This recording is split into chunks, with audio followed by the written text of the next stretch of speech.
What type of training do you guys get in communication to be able to try to limit the amount of tension or anxiety within the organization? Close to nothing. How close to nothing?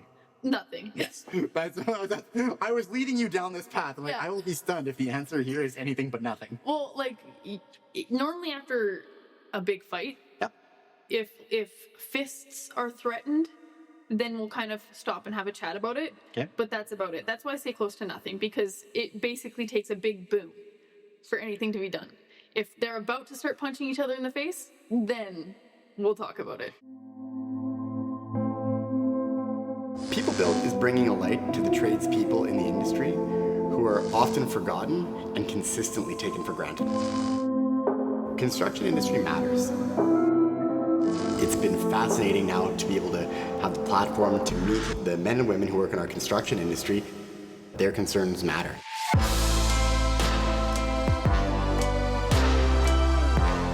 Welcome to the PeopleBuild Podcast. Good day, and welcome back to the PeopleBuild Podcast. I'm really excited today to be joined by Paige, who's an automotive service technician in her apprenticeship, and we're going to talk about her path into the career, her experience so far, and basically what it's been like. And I'm excited to learn because I don't know anything about her, so we're going to learn together. Thanks for joining me, Paige. Yeah, thank you for having me.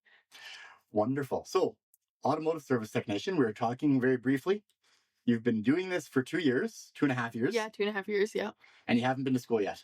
Well, I went to my first year, but I failed the test. Yep. So it was the 3-month course. It was the pre-employment. Yep. I bombed the test completely. It was terrible. And I just never went back to do it. Why? So the pre-employment, that's not part of the apprenticeship. Right? That's not like your first year, if I remember. Well, it is in theory. Now it's your first year. Yep. For pre-employment. What my understanding is of it is this is for people who've never been in the trade before. So you go to pre-employment, you learn it kind of as a whole, focused on the first year, even though it was 4 years. And then they put you to work integrated learning, and then you get a job based off of that. So if your shop liked you, which they did, fortunately, I didn't have to look. Then they'll hire you, and then you're just starting off in the trade. You have your first year, and then you can move second, third, fourth. So you bombed the test, but you kept your job. I guess I have enough character. Yeah. I guess so. Yeah, I did. I bombed my first year, but it's not that I'm bad with tests. Yep. You know what I mean? So, yeah. It's actually, I find that's not, it's not uncommon. There is a lot of people who have a strong technical aptitude, right, with their abilities in the trades, and then struggle in the school side of it. Yeah, well, I don't know. The test was sectioned off in a bunch of different things, and it was the government questions that really got me, right? Yeah. So I was only 2 questions off from passing. Well, that's not bombing it. So when you said bomb the test, I'm picturing 30%. The teachers told me. The teacher said I bombed it, and I was like, "Can you round it up?" And they're like, "No." I was like, "Cool."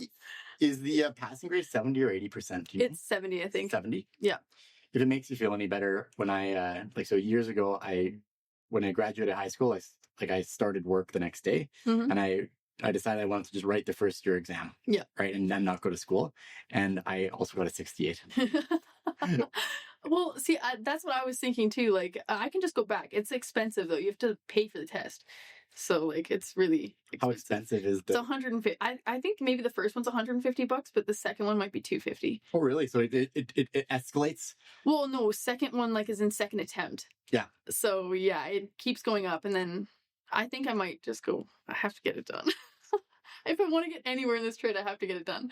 So when you think about the schooling aspect, right? So is it, and it's not personal, because I know lots of people who I've met with in my own company, mm-hmm. who have just not done well at school, and they really struggle with it, right? So this is more of me getting insight from you. Yeah. So when you were in school, was it an in class that you didn't feel like they covered the material, or was the testing different? Or oh no, they covered the material. Yeah, they definitely did. I just when I look at a piece of paper for a test, and everything just leaves my brain. It's the anxiety of it, right? And then all of a sudden I'm frozen. I'm like, okay, just get through it as fast as you can. It doesn't matter if it's right or wrong. Just get through it, right? So, yeah.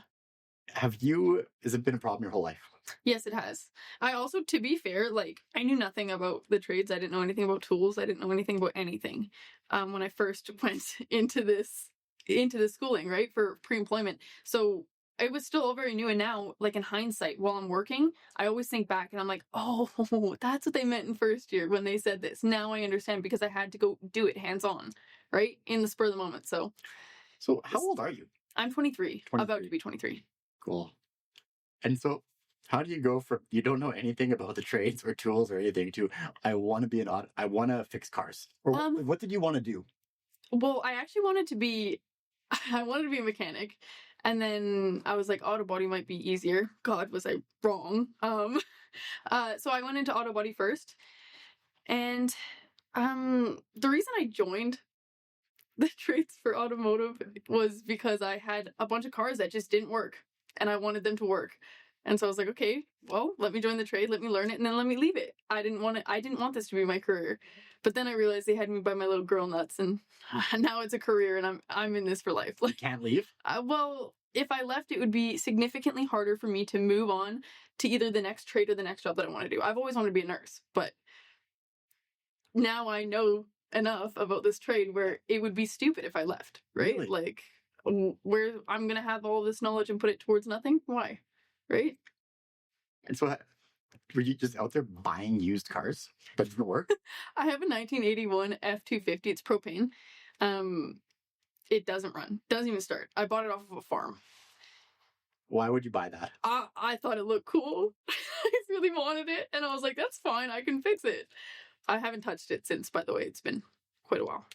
And also, the truck I pulled up in is a 2002 Chevy S10. This thing has not treated me very nicely. So I'm glad to know something about cars to be able to fix it. And that was going to be my next question. Is the skills that you've learned now in the last 2.5 years, are they helping you achieve that goal of being able to fix your cars? 50-50. Honestly, to the people that say do what you love and you won't work a day in your life, so wrong. Do not work a hobby. I swear to God. I feel like I have no time. I don't want to look at a car after I get off work. You know what I mean? Like, I used to love it, and that was a hobby, and I wanted to know it. But now I work on customer cars all day long, and I can't focus on my own vehicles because I'm burnt out, right? Like, I agree with you. I had a privilege of being in somebody else's podcast this week, and so one of the older guys there just mentioned, he's like, "Oh yeah, find your passion." Right, like that's the most important thing you could do. I remember just thinking, and I said it out loud. I was like, I understand that's a narrative in our society, but I don't always believe that. I think there's something to be said sometimes, and I like you put it in very different words, which I haven't heard. Is like don't work your hobby. Yeah, that's supposed to be an outlet. And now I have nothing but my hobby as work, so I can't move on to anything afterwards. I did what I like, and now I do it all the time, 12 hours a day, and I don't want to think about it when I get home. Interesting. And so to moderation, right? Yeah, and I agree with you. I think like we saw that like there's the adage of like the shoemaker's children have no shoes, right? Like if you go to any tradesperson's house, yes, right, you can almost tell what trade they are by walking in. I remember going to my cousin's house. He's an electrician, and I'll never forget this. The first thing that he did when he bought his house is he took the cover off his electrical panel. Oh, because he's always tinkering with something. The absolute last thing that he did when he moved out of his house was put the electrical cover back on the panel. Oh my God! and he just said, he goes, "This is what we do." Right? Yeah. And I remember in plumbing and doing stuff in my dad's house or in my house, it's not till something goes wrong that you actually fix it. But doing the maintenance side, you don't do. Yeah. And there is something that if you get into the trade, because it's a fun hobby and you like working with your hands, you're fun with automotive. Yeah. It is a job for 8 to 10 hours. You're working on other people's vehicles. There's timelines that are involved. And hey, now go tinker at home. Yeah, and you're like, I don't want to. No. I think like auto body is actually a pretty good trade to be in as far as a hobby, because there's so many different like paths you can go. You can go into resto, you can go into just paint. This is a 2-ticket trade as well. Okay. So you get your paint ticket, and then you get your full journeyman, right? So the paint ticket's a red seal, and then you get your journeyman. Interesting. Yeah. So you can go to paint, you can stay in prep, you can go into just DFR, which is just taking apart cars, you can go into the repair aspect, or just doing Bondo. That's it, right? Like, there are so many different things you can do. You can work on just strictly old vehicles and spend like months just fixing only one vehicle. No production at all, just one vehicle. So in theory, it was a better trade for me to have a hobby in, because now I can, if I wanted to, I can change it over to resto, right? And now I can work on these small things because I'm not working on them all the time, you know? So in auto body, does your ticket that you get, is it the same as a like is it a mechanic's ticket, or are there 3 different tickets in automotive, or how many? So you can get your mechanic's ticket, which is only one. Okay. But that's also different schooling completely. Like, I know I was taught nothing that a mechanic was taught. First year is prep. Second year is paint. Third year is, I'm pretty sure, repair, or it might be DFR. And then I think fourth year is... What is DFR? Disassemble for repair. Yeah. So you're just taking apart the vehicle so they can repair it, right? You're looking for hidden damage, all that. But yeah, so there's multiple different parts. At the second year, you get your first red seal. And if you want, you can stop and paint, you could stop and paint. It makes so much money in paint. Like, my first journeyman made like $200,000 a year doing it. It's crazy. It's crazy. Or you can keep going and then go to your fourth year and get your full journeyman ticket. And you can do either the whole trade, like my current journeyman does all of his own jobs, full, start to finish, right? Or you can just be a bodyman. So your current journeyman, like, he's taking apart the vehicle, he's repairing the vehicle, he's painting the vehicle? Prepping the vehicle, painting the vehicle, and then pushing it back through. Is that rare? Oh, yeah. It's almost unheard of. This man also makes like $300,000 a year. When you're in the trades actively, like, it's hard to find a job when you're first starting out. If you have nothing and you're looking for that first apprenticeship, you are most likely not going to get it. You're going to get thrown into detail. You're going to be detailing cars for like 3 years before they even offer you to go into prep. And once you're in prep, they're still going to pull you out for detail. I see it all the time in this shop, in my last shop. But I was lucky for pre-employment where they started me out in body immediately. So I was like working on the big jobs. I was taking off roofs. I had skill. I had learned the knowledge, and now it wouldn't make any sense for them to put me anywhere else. So if I needed to go somewhere, I have hours backing me up saying that I know how to do this job. Like, there's no better fit for this job than me. Do you know what I mean? I know what you mean. Yeah. And so you're in the competitive job market was pre-apprenticeship. Yep. And if you just started, let's say, well, I'm just going to get a job at a body shop, you probably have 2.5 years of detailing experience. Yeah. Instead of of auto body. I know, like, I've had to like advocate for a lot of the apprentices coming in and out where they're like, no, they don't know anything. Their green is green. We're not letting them in this trade. And I'd have to be like, y'all started somewhere too. Come on, like, just give them a chance. I've 9 times out of 10 been wrong for this generation. Yeah. There's no work ethic, but still, like, may as well find out, right? Doesn't hurt to give them the 3 months, see if they're going to do good. If they don't, then sure. Does it take 3 months to find out if someone has work ethic in your eyes? It takes the first week. First week? I would say 3 months to see if it sticks, but the first week will actually show you. Like, I've seen people hired on that like have no work ethic from the start. Not even that giddy, like, I'm ready to go and I'm going to put in all my effort at the start. Just no work ethic at all. Right? And those people get kicked to the curb way faster. And then you find out after 3 months, that person that had work ethic at the start has none. Right? Like, what is work ethic? Can you define what you see as work ethic? My work ethic has been tampered with. My idea of work ethic has been tampered with. All of my journeymans have told me that, like, work ethic is working nonstop. Okay. At the end of the day, work ethic in all seriousness is just taking your job seriously, wanting to learn, listening to people, and that extra 10 minutes in the morning is great. You know, show up, show that you want to be there, that you're not just rolling into bed. My work ethic, on the other hand, is working 7 days a week and 12 hours a day, and just trying to show them that I'm worth something and that I'm worth keeping around, you know? And like, are you worth something? I'd say so now in the trade. I would hate for my ego to sound like anything, but like, as far as what I have in the trades, I'm telling people who've been in the trades for 20 plus years how to do their job. And that was also the way I was brought up, right? Like, the reason I get job opportunities is because my journeyman, my second journeyman, really, really, really drilled it into my head that I was doing great and that I was learning things and I was learning things the right way by the book, which makes me different than the rest. You're only going to be as good as your journeyman. If they don't do things by the book, if they cut corners, you're going to learn to cut corners. If they do things by the book and you're doing everything right and it turns out perfect, then that's how you're going to turn out. So I was lucky, fortunate enough to have a journeyman that would not cut corners. Everything was done to a T perfectly. And so because he was doing things to a T and not cutting corners, that set a level of expectation for yourself of like, what is the right way to fix a car?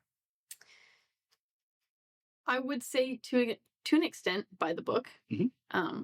There's a book for a reason. I'm sure that it has some knowledge in there. But there are corners you can cut. The problem is, like, I've seen a lot of the times, like, we'll get a bumper job in, right? And the side needs to get painted. And instead of spending an hour and a half on that job, getting it ready, he'll just paint over it. Just paint over it. Just sand it down flat. We'll paint over it. No primer, no sanding. Just get her done, right? And that is cutting corners. That is doing the job wrong. Right. You see a lot of hack jobs in this trade. It's insane. Do you see the hack jobs because it's flat rate pricing? Yes. Oh, it's money hungry. Like crazy. Everyone is fighting for their paycheck at the end of that 2 weeks, right? So I've seen plenty of times where people like aren't even finished the job, but they'll send it through and then I'm stuck fixing their work, but they're still getting paid out the flat rate hours. And these jobs, like, especially for hail season, like 100+ hours for each job. Oh my. Yes. That's insane. That's 3 weeks. Oh, yeah. Well, that's crazy. It's pretty crazy. Especially like, so that's why people hack it, right? They want more money out of that. Normally one hail job will take you about a week. Yeah. Which is not bad. Still, you have like 150 hours by the end of your 2 weeks and you're getting paid out for it, right? You make good money. But then there's people who say that they got done 4 hail jobs and then they take out the funds for that, send over garbage work, and then leave the rest to fix it. It goes back to everyone hates everyone in this trade. We are all constantly butting heads. Because like the way the system has been set up, in order for you to make good money, you need the person ahead of you to do good work. Mm-hmm. Okay, so if it takes you more time to fix, like to repair, do something, you're not paid extra for that. Exactly. So it costs you money to do good work. And then it's your responsibility to hold the people before you accountable. Yeah. But you're not their boss, are you? No. You can't fire them? No. I wish. Oh my gosh. I do clean house. No, but like, it's not necessarily like the boss actually in auto body shops don't do very much. If I'm being super honest with you, it's the technicians themselves, right? There's a lot of communication that comes into play because you have to go through 4 different people before that car even leaves the shop. So we have one person taking it apart. We have one person repairing it, doing the metalwork and Bondo. And then we have one person prepping it and one person painting it. So at the end of the day, all of us need to communicate properly and do our jobs to a T to get that job out in a production time, right? So what type of training do you guys get in communication to be able to try to limit the amount of like tension or anxiety within the organization? Close to nothing. How close to nothing? Nothing. Yes. I was leading you down this path. I'm like, I will be stunned if the answer here is anything but nothing. Well, like, normally after a big fight, if fists are threatened, then we'll kind of stop and have a chat about it. Okay. But that's about it. That's why I say close to nothing, because it basically takes a big boom for anything to be done. If they're about to start punching each other in the face, then we'll talk about it, right? Do you see very many screaming matches in your experience in 2.5 years? That's actually why I left my first shop. Yep. Me and my manager just didn't get along at some point, and it was just nonstop every single day. It was like every few hours we would get into a screaming match. He'd be following me around. I'd follow him around sometimes, and I left because of that reason. Why would I want to wake up and be unhappy and then go to work and then be mad and start yelling at people, and it changes the way you talk to other people too. I might only hate him, but I'm also talking to other people like this now because I'm around it all day, right? Was it different at your at the job you left for? Was it different?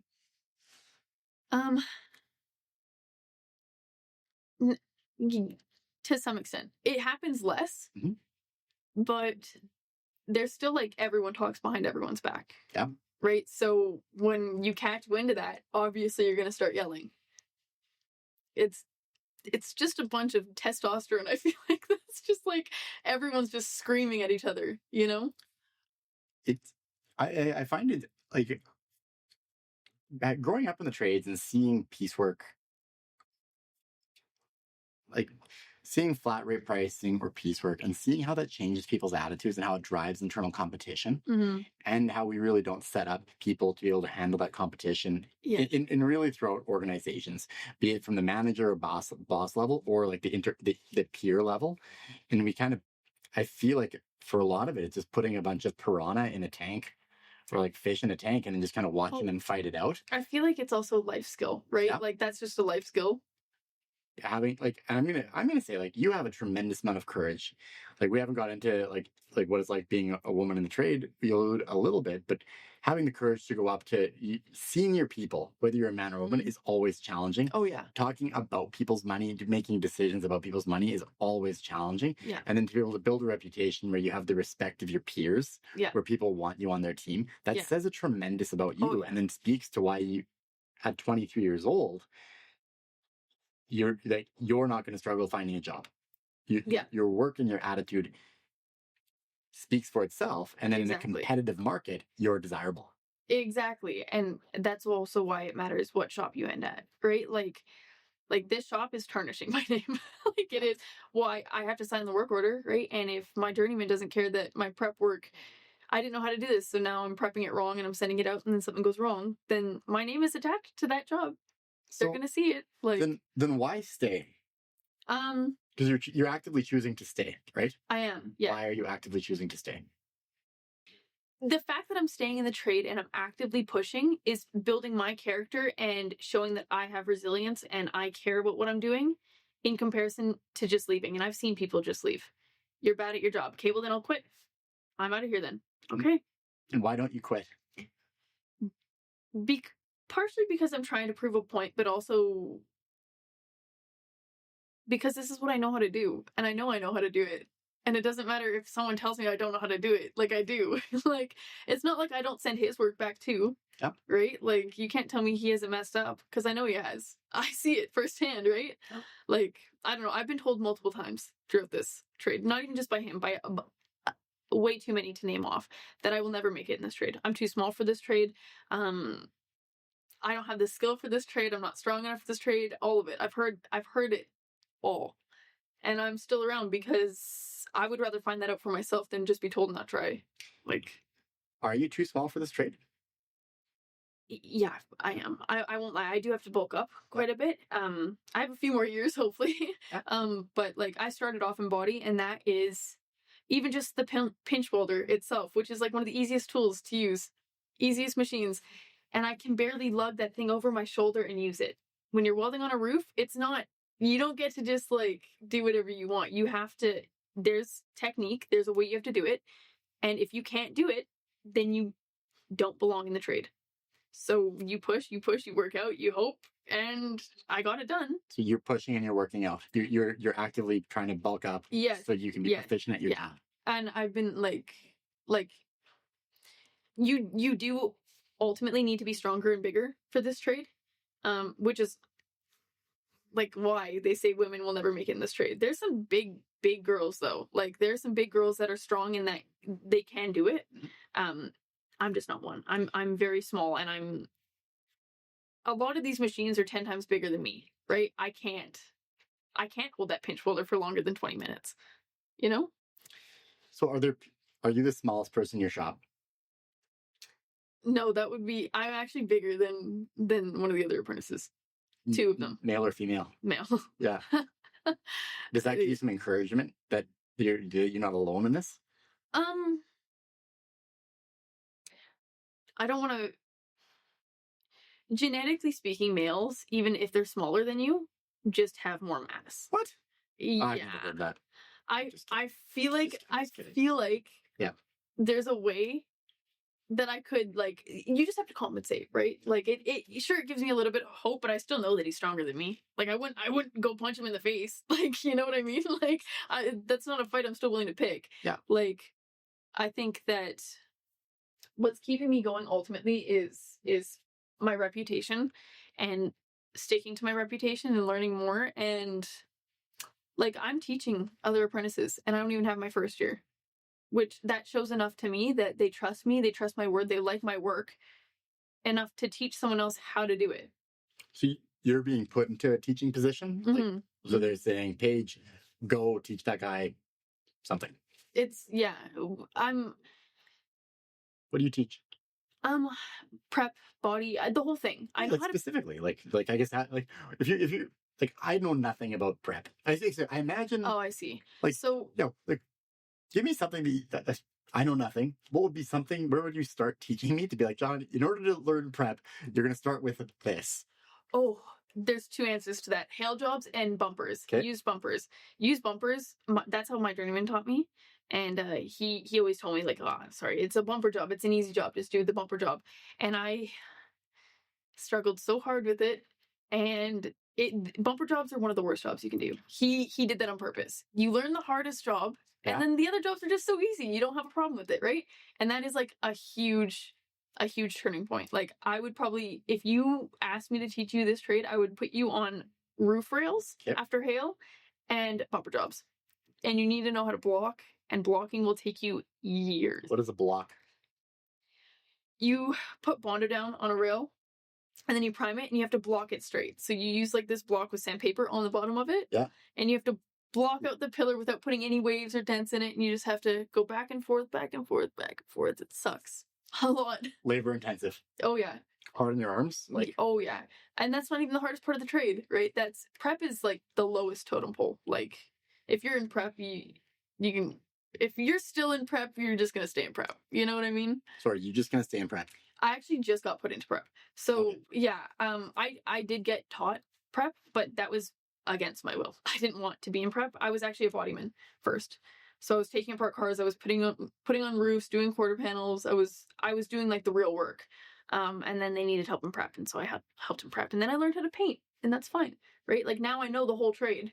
I just need to get better at it at each one. Are you gonna get the opportunity to get better at it, or are you gonna get stuck in one? That's how I know my journeyman doesn't hate me. He talked to me recently. He was like, what do you want to do in this trade? And I was like, what? It's like, are you gonna call me retarded? Oh my gosh. No, but he's trying to get me into more body side of things. I told him, like, I hate painting. Painting is boring. It sucks. Yeah. And it's hot. Imagine being in like a tent, and then you have to go into a booth where it's 45 degrees and you're painting and it's hot out and you're sweating and you can't see because your like shield's fogged. It's disgusting. I just hate it so much. But I know how to paint, I know how to prep, and body is kind of where I need more work in. Mm-hmm. And so he's willing to push me in, right? What do you do for him? Why do you think you, like, actually, do you think your journeyman likes you? No. You don't think so? I think that he tolerates me because it's like, you have 3 people to choose from. They all suck, and this one sucks less. That's how I see him viewing me. Interesting. And I know that for, like, he's never said that to me, but I can tell, like, he will, our last prepper got moved over to body, and it was like, he told me, you're so much quicker and so much faster and so much better than our last prepper, but you still suck at your job. And you don't think that's a term of it? So, like, when I hear you say that, like, I so desperately want to hear this as, like, endearment, that he actually really likes you and just does that. That's what I want to show you. Okay. Let me show you so you can understand. This is my journeyman. Okay. That man, this scary man, is my journeyman. So when he's telling me that he hates me, you believe him. You take it out of his word. I believe you fully. But he's my background, which also says a lot. Like, I love this man. He's taught me so much, and I would not be where I am without him. Doesn't matter if he hates me or not, or treats me like garbage. It's character building. So does he get the best out of you then? Is the way he's treating you, is that you have nothing more you could give. That's the best to get. Like that's the best way to get Paige's best. For the most part, like I think he knows. I think that's also part of the reason he does it. He knows that when he says something to me, I will go out there and I will make sure that every job is perfect. I will work 10 times harder to make sure that you have nothing else to say about me. Like, what are you going to say now? Huh? Right. But, I think he keeps me around because I make him money. Yeah. I think that I don't mind it and I stick around for it because he's teaching me how to have thick skin, and you need that in this trade. You can't be a softie. I agree with you. It's a competitive environment. Oh yeah. Right. And I think what I'm hearing you say too is that if you're a softie, you're going to get walked on by the people around you, and they're going to take advantage of you, and it's going to put your livelihood at risk because there's money being traded. Vehicles get pushed up or pushed back. Learning how to play the game. That's all. And you're just going to learn the hard way. You're going to learn. I don't think I would learn too much if someone politely told me I was doing something wrong. I'd be like, okay. Have you always been that way, or is this now a learned skill that you only know you're doing something wrong if someone calls you an idiot?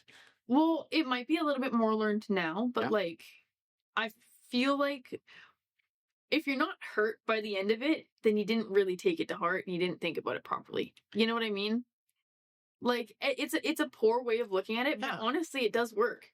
Like, for me specifically, and also I would never when I teach people, I'm not yelling at them. That was going to be my next question. Is that how you want to?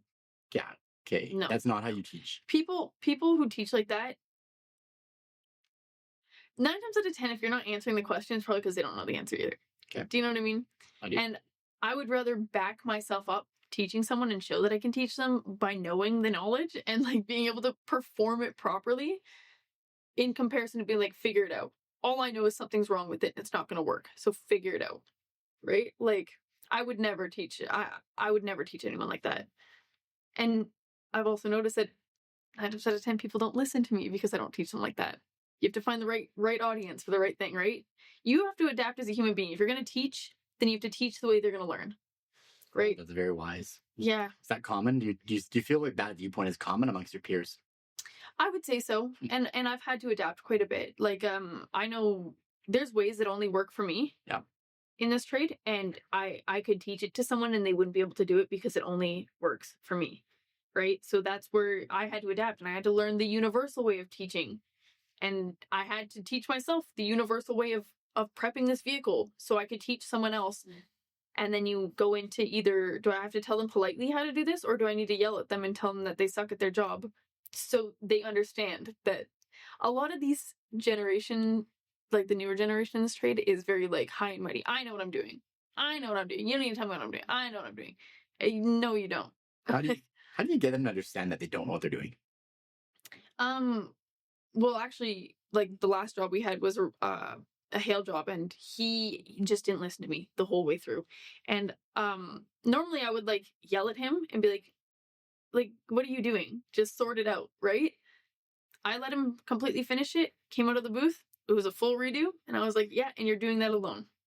I'm not going to help you again. You can remember what I told you and go through it again. And he spent a week and a half on that job in prep. And that would have taken me 4 hours. Did his name go on the quit list? No. He stayed. That's my other, my journeyman is 2 apprentices. So he's the other one. So he worked for a week for free? Well, he's hourly, but... Oh, okay. So he did not work a week for free. No, but that's the whole point, right? Where it's like he talks about wanting to be flat rate in the future. Yeah. You're not going to make it flat rate if you don't know how to do your job. So... Are you flat rate or are you hourly? I'm hourly. Most preppers are hourly. Hourly. It wouldn't make sense to be a flat rate. Well, it's dependent. Shop by shop does it a bit differently. Yeah. But I don't see a point in being a flat rate prepper. You don't make very much money prepping vehicles. Right. What's the best thing? So between the shops that you've been at, what's the best thing that they've done to help you in your career? And what do you think that they should be focusing on to do more of that?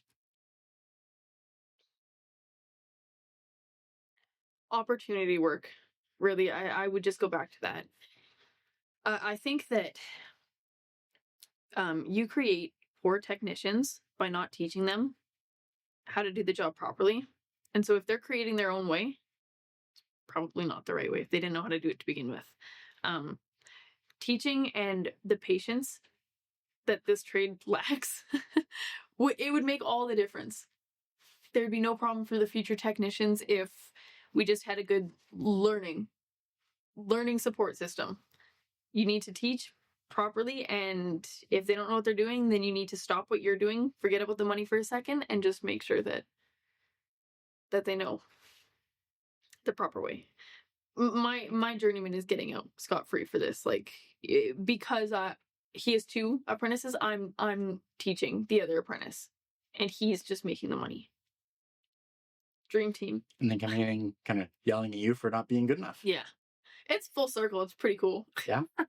You'd have to be there. Yeah. Well, I think there's a lot. I think for an audience, like if they're not used to working in the trades and they're listening to you, I agree with you. You do have to be there. Like I remember like going through my apprenticeship, and you got to develop thick skin. Yeah. And I'm very interested to hear that in your experience. It's 2025, you're 23 years old, you're a woman in the auto body trade, and your experience is not inherently dissimilar to mine or to people who were even preceded me. Yeah. I think there's this narrative at times that goes, oh, it's not like that anymore. And I think there are certain places where it isn't like that anymore, and there's other places that it still is like that. Yeah. And what's neat to hear is that it sounds like you're thriving in that. I think you hear it a lot that women say, like, it's so hard to be a woman in the trades. I really don't want to. It's based off of experience, and every person goes through it differently. But my experience is that it's really not hard to be a woman in the trades. Okay. Take things with a grain of salt. If someone's telling you that you're sick of your job, it's only hard to be a woman in the trades if you're taking things to heart, everything that's being said. I can tell you right now, I've heard my journeyman say the same thing to a male technician, a lot worse as well, right? And there's also, like, I love it. Like, I know a lot of women join the trades to prove themselves and say, like, I can do exactly what a man does. 9 times out of 10, you don't even have to. They think that you can't do it, and they'll just do it for you. Like, and I'm still getting paid at the end of it. Like, I'm completely fine. It's not my experience. It was not hard to be a woman in the trades. And that's awesome to hear, because my heart is sad when I hear that. And like, I'm a man. I've never been a woman. I don't know what it's like, so I can just listen. Yeah. But I'm happy to hear that your experience has been like positive, and that if there's something that that you can't do, or you're physically unable, or you're struggling with, that someone just jumps in there and does it. Yeah. And then my hope would be that you reciprocate at other times too. Oh, 100%. And I think, like, it's not. You just take a mental note. If you're a woman in the trades and a man comes up and he helps you do something, you can either love it and just be like, I'll never have to do that again. Or you can take the mental note and think, okay, so this is what I need to work on. Right? It's perception. If you think a man's jumping in to save the day because a woman could never do that, then that's the problem. He's not jumping in because of that. That's been your experience? Yeah, he's jumping in to get the damn job done. Like, that's the point, right? Like, just get better. Don't take things so harshly. It is what it is. Who cares? You've said this, 400 times, but just get better. And that's a really neat, I think, when I try to figure out, what makes people successful, I think, to your credit, that's going to have a very strong viewpoint to success. I think you're very focused on just get better. Yeah, just all you need to do is learn. Everyone was there at some point. So if you could learn anything, not on the automotive side, let's say, and I want to stress the communication side, the interpersonal relationship, emotional intelligence. If there was something you could learn, or if a skill that you could have, or something you could get better at, what would it be? There's so many to name off. I'm not a perfect person. I'd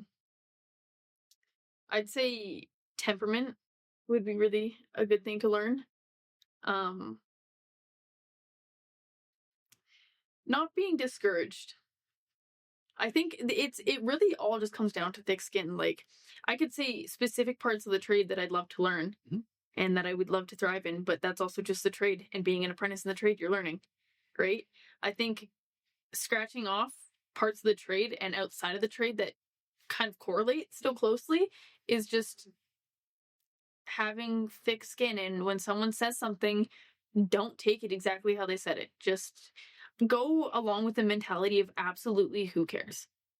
Who cares? What's the point? Why would you stop what you're doing for the next hour to think about how you're never going to make it in the trade because a big burly man said you're never going to make it in the trade? Like, who cares? And how many times have you been told that? Way too many to count. Way too many to count. Are you going to make it in the trade? We'll see. I have no clue. No? And that's fine. And I don't mind. You know, we've been talking about me coming on this podcast for a while, and my outlook on how I've been in this trade has changed drastically. And I actually don't even know if I'm going to stay in this trade. Right? I don't know if this is what I want to do. I don't know if I'm going to make it in this trade, but I'm also not stressing about it. I don't care. That's a great outlook, by the way. Because I've told many people, it's like, if you don't figure out your trade, like your career, by the time you're like, let's say you start your career at 30. Yeah. 7 more years, which in your perspective probably sounds like a long ways up. It kind of does.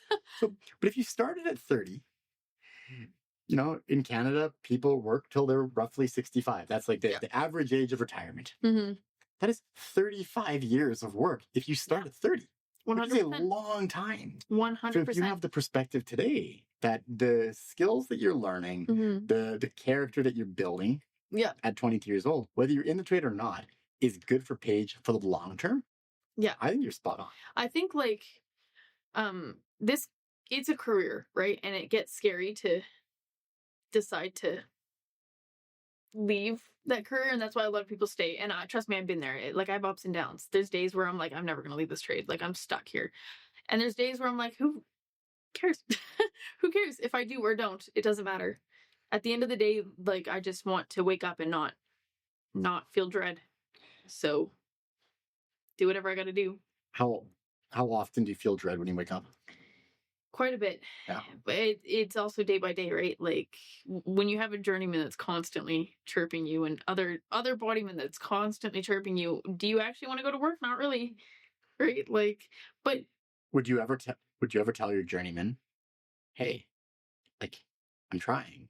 Just change the way you tell me I'm screwing up because I want to do better and this isn't working for me. You know, I probably wouldn't. Yeah. Me personally, I probably wouldn't. I think that he doesn't care too much, which is fine. Like, he doesn't need to care to be my journeyman. I think it's within myself, you know? I need to make my own decisions and what's best for me. And I'm not going to go out asking other people to change for me. I'm going to either adapt or move on. Can I give you some encouragement? Yeah. See, if you can find a way, like, I think in our society, it's really easy to take that tact of, you know, I'll worry about me. It's like, that works for that guy, so fine. But if it doesn't work for me, like, I'll leave, right? Or I'll put up with it. And I do like that you make it a choice, because if it's an automatic I leave or an automatic I stay, that's not good for anybody. Yeah. So you're really ahead of the game there. But the next one is I'm amazed how often people are completely ignorant over their behaviors, right? And what isn't working for you, and where you go, hey, this is a choice, this is how he does stuff, that to a very large extent, in my experience, is once I bring that to somebody's attention in a respectful way, and it's an art, because especially because you're generally coming at somebody, and it's not quite an attack on somebody's character, but it's walking right up to attacking somebody's character, taking like a millimeter step back and just going, hey, can I tell you about how how your feedback is working for me? And then pausing. And if the guy goes, they respond. Yeah. And very important. Yeah. Nope. Are you sure? Yep. Not a problem. Yeah. Right. And then that helps check whatever stay or leave box, whatever's there. But then you'd be surprised how often I get like a no and then a yes later. Yeah. It's like, no, okay, not a problem. They go, oh no, you can tell me. It's like, man, I want to be very respectful of you. Yeah. No's a no, man. I'll respect that. Okay, well, tell me. It's like, if you want to know, ask me more. Yeah. Big power move. But it's also honoring that some people don't want to know, and that's okay. Yeah. Yeah. But then, more often than not, you get a yes. And once you get that yes, it's amazing because then they're generally open. You get a very small window. And especially if they're approaching you. Especially if they're approaching you. That yes is so critical. You say, John, can I give you some feedback on how I felt when we had this interaction? Mm-hmm. And you go, yes. Right? And you watch it. The body language changes. Yeah, maybe. Like, which is like, it's a no, but also a strong curiosity because it's not an attack. He goes, when you call me stupid, when you call me retarded, when you tell me to leave the trade, I do my best not to take it personally. Mm-hmm. I know you don't mean it personally, or I believe you don't mean it personally. Yeah. And it's a challenge for me.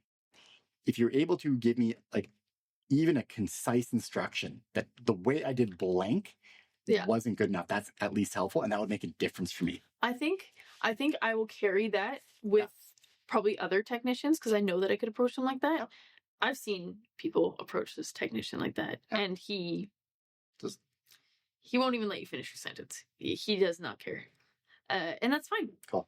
At the end of the day, but 100%, I would love, like, there's other technicians where you fall into like my journeyman is who I'm around constantly, right? So I'm treating every other journeyman the way me and him interact, right? I could very well now go up to someone else and start asking to give them feedback because I work closely with every other technician, and it might work. I just know for a fact it won't work for one technician. Why take anything from anyone else if I could change it, right? Makes sense. Yeah, it's unfortunate. This guy's, that's fine. And there are people like that. And I really appreciate that your willingness to stick it out, because it is amazing how often you can learn a tremendous amount from this type of person. Yeah.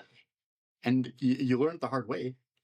But if you're focused on learning, you can learn. Yeah. And it is astounding. Well, also, you just have to look. If he's not going to teach you verbally, then just look. Yeah. What is he doing then? Take it on yourself and really own it. And I think there is if I have one knock on people who don't learn or people who complain and whine, there's a complete unwillingness to take your learning yourself. Yeah. If you want to learn something and that guy's not teaching you, watch him.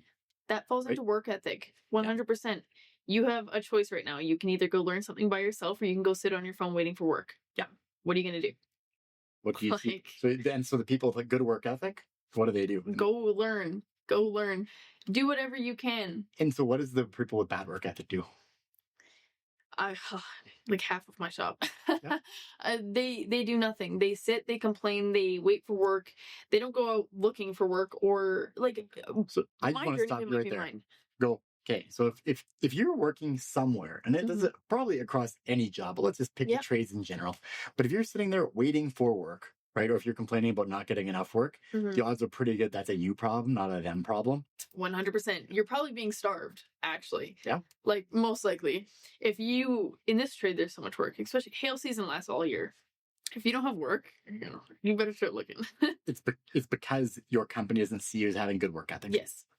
And I think that's something that is missing. The trades in general are very self-driven. Mm-hmm. You have to want it. And if you don't want it, like, there's many different ways that the company will show you that they see that too. Yeah. And this is all before, like, at some point they're going to stop trying. They're just going to fire you. So I don't know. It's teach their own, right? Other people have different mentalities of where they want to end up being. And I know that mine's not unemployed. So yep, it's a good one. Are you saving your money? No, I'm not. Have you seen my podcast with Dave? I did. Oh, good. I did. No, I'm not. And actually, I watched that one 2 or 3 days ago, and I was like, oh fuck, I need to sort this out now. What did you think? You kind of what was your takeaway from that one? Well, I love how he made it so easy. In his brain, it was just so easy.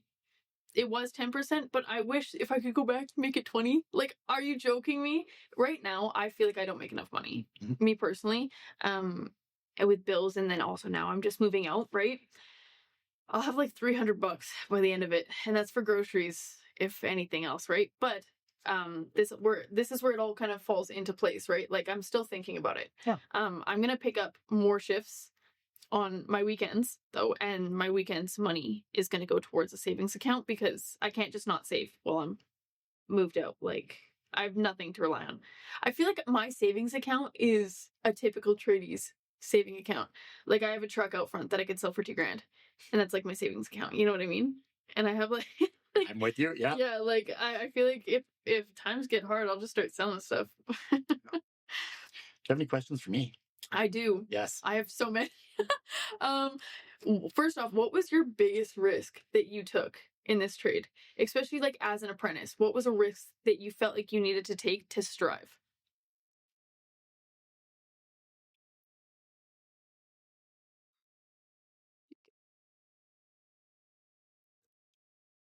I was always the son of the owner in my apprenticeship. Okay. And I would say like maybe not.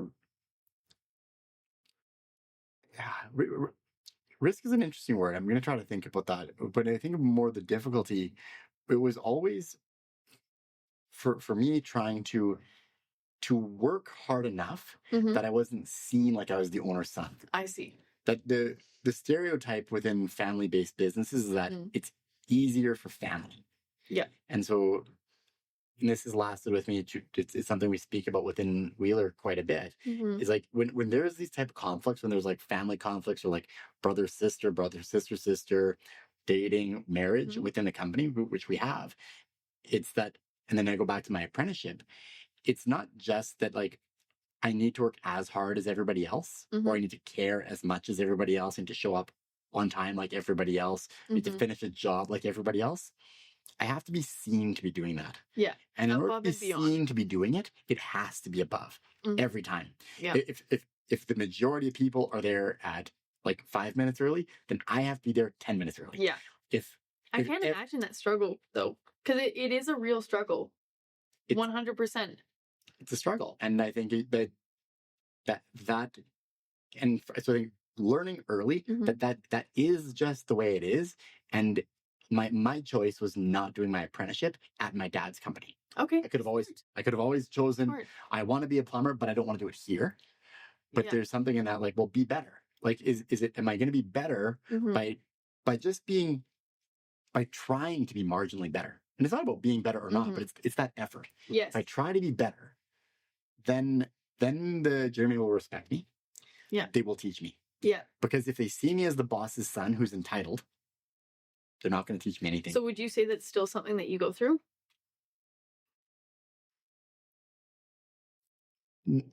No.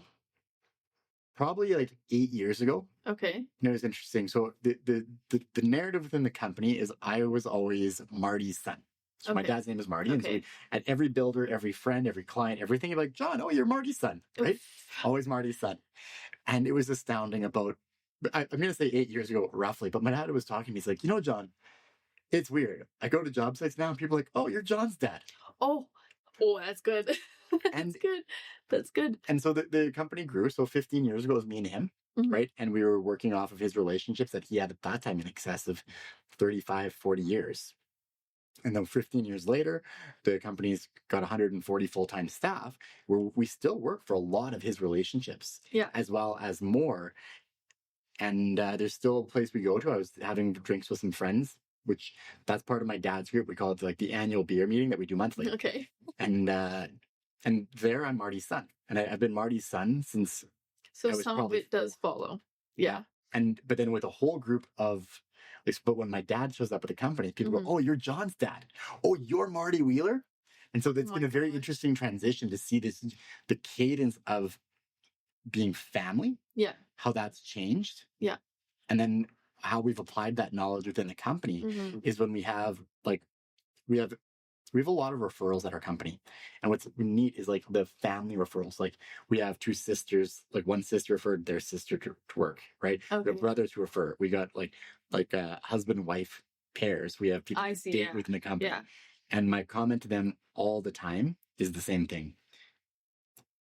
The stereotype is going to be that you take it easy on your spouse, your significant other, your sibling. So you can't. And you have to be seen to not do it. And it's very challenging. and I see it with the people in my company who are closest to me. Mm-hmm. I've been pulled aside on a couple occasions, and they've gone, John, I feel like you were much harder on me in that meeting than anybody else. I'm like, you are right. Yeah. Because everybody's watching, and if I take a little bit of slack on you, they will infer that I give you that slack because we are friends. Yeah. So then we have two choices. Like, we can not be friends because that's a choice. Yeah. And I'll treat you like everybody else, or we can be friends. Yeah. And when just you make a mistake, I'm going to be harder on you. Goes back. Take it with a grain of salt. Yep. It's not personal. Exactly. That's how you move up the ladder. That's the beauty of it, right? Like, you just have to take it and go. And be better. Yeah, be better. You want me to rip on you? Be better. Be better. That's exactly. The class, right? As Marty's son, that was the deal. Be better. The stakes were higher for me. Yeah. Right? You're Marty's son. You're going to screw that up? Nope, I'm not going to screw that up. So do you have a lot of younger people working? Yes. We have a very young demographic at least. Okay. And what would you say, like, the biggest hurdle for them is, man or woman, for this trade? I think the biggest hurdle is learning.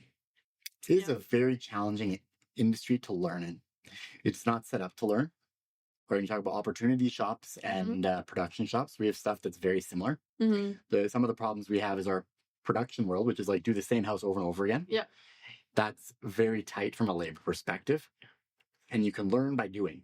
And it's like, but you have to do. And there's not a lot of time, like there's no time to slow the job down. Yeah. Because our jobs, like we are measured generally, like we get schedule releases, you get 2 days to do a 2-day job. Okay, yeah. Yeah. Right? And that's it. Yeah. And it's not 2 days to do a 3-day job. And so when you get an apprentice as a journeyman, it adds more challenges. And so the apprentice really has to humble themselves and just be on top of it. And they got to do a lot of like learning themselves. Or go, okay, I need to learn this. I'm going to watch, but I'm going to do my job. I'm going to learn outside. And I find that there's not a lot of willingness for people to learn outside of work. I hate cell phones. One advantage that I had growing up, which I didn't know, is I would eat lunch with my journeyman. Okay. And so we started some apprenticeship training, and I'd say, like during the apprenticeship, like, work, and then during lunch, talk about what's going on. That's the time to ask questions. Yeah. I remember being pulled aside by a couple of my journeymen. They're like, well, John, like that's not how it works anymore. Like, what do you mean? It's like, well, everybody just sits on their cell phone during lunchtime. Yeah. I'm like, oh my God. And I still haven't solved that problem. I don't know how to fix learning, because in our industry, where I see learning taking place is work. And then when you're eating, talk about what you were working on. And that's how I learned. Well, see, that's the thing. I think that there's a flip side to that. Yeah. Because, like, in my mind, we also have some jobs where it's like in and out. There's no time for this. A lot of our jobs are like, we have it for 3 months. It doesn't matter. Just do it, right? But there's some jobs that are really quick paced. And if you want to learn something and your journeyman is not teaching you, or you don't have time to learn it within shop hours, go home and watch a YouTube video about it. Go home and do research. If you care about learning about it, you will learn about it one way or another. If you have a bare, broad understanding, you will go so much further than the person that doesn't. Oh man, those are good words. So I think like there is a 50-50. If people use, like, it's better to talk to your technician and learn it at lunch. But also if you care about learning, then you're going to learn it somehow, right? So and I always that's what I see. People. And that's what I see is like the people who are successful, like in this industry at Wheeler, that's what I see in them. They will find a way to learn. And the people who don't, they will find all the excuses about why we're not doing it right. Yeah. And it is challenging. I want to do better. I also see that the people who have your attitude, man, their growth is limitless within the trade.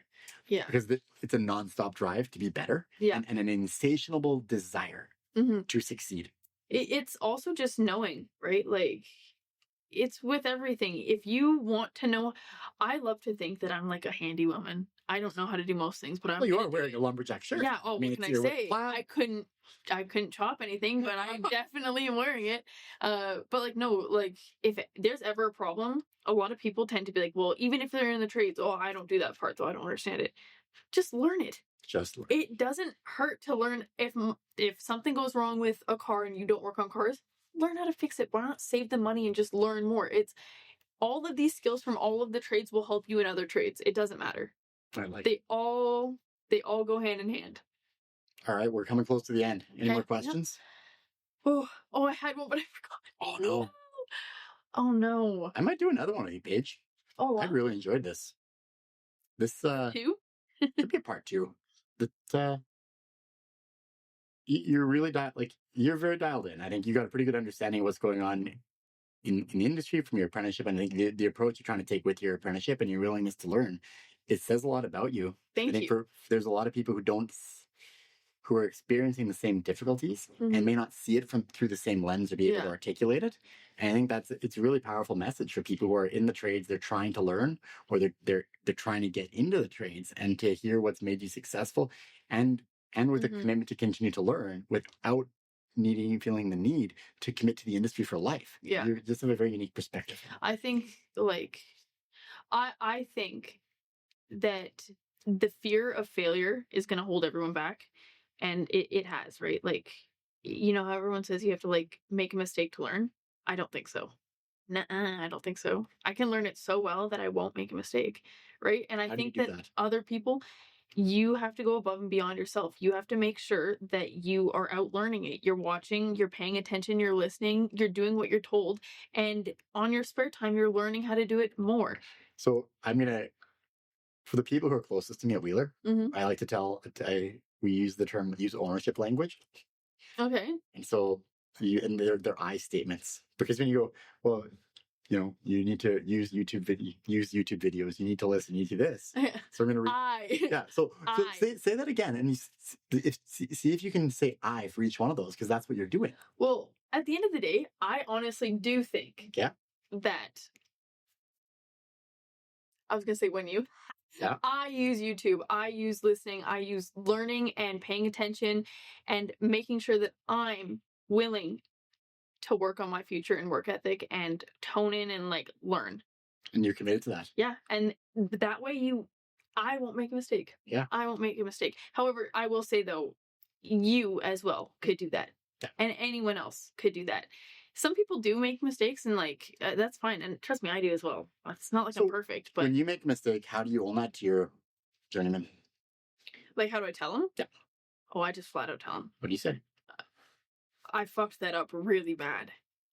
It's 9 times out of 10, I'll make it 10 times worse. So when he comes up to it, he's like, "Oh, that's fine," But I don't think that. I don't feel fear telling anyone that I've messed up. Good for you. Well, once again, it's either you're yelling at a first year that actually isn't a first year, or you're telling a first year that's not actually a first year to be better. You can pick how you're going to approach the situation. All I know is that I know way too much for where I'm at in this trade.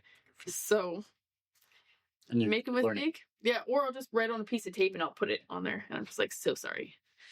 I've done it before. He doesn't like it, but some days I just do it. It's easier.